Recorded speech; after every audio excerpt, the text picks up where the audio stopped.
ब्रेकनंतर बुलेटिनमध्ये पुन्हा एकदा स्वागत। आपण बघताय माझा मिड डे आणि बातमी आहे जळगावमधली। जळगाव जिल्ह्यामधील 80 पेक्षा जास्त शिवभोजन केंद्र हे अनुदानाच्या अभावी सध्या बंद पडण्याच्या मार्गावरती आहेत।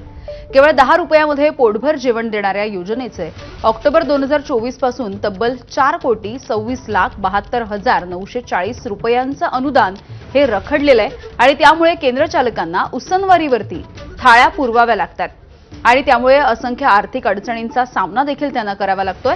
हातावर पोट असणाऱ्या गरिबांसाठी ही योजना मोठा आधार आहे।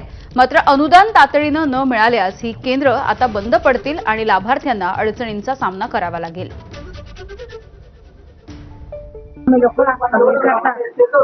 हमारे 10,000 चांगले जेवण आमच्यासाठी तुम्हाला एवढं लागतं का तर बंद व्हायला पाहिजे। आपण गरिबांनी काय खावं बा पहिले 5-50 रुपयाची मजुरी काम करता येते 100-50 आमच्यासाठी चांगलं आहे दादा बंद नाही व्हायला पाहिजे। भोजन योजना 6 वर्ष 7 वर्ष झाले चालू आहे पण मग पहिले सुरळीत चालू होते पेमेंट पण आणि आता या 1 वर्षासाठी ते थकबाकी ते समजा अडचणीत आले समजा शिवभोजन चालक पण आणि इथे कसं गोरगरीब मजूर आहे आणि ते चालवून राहावं हे पाहिजे बुवा। आणि यानंतर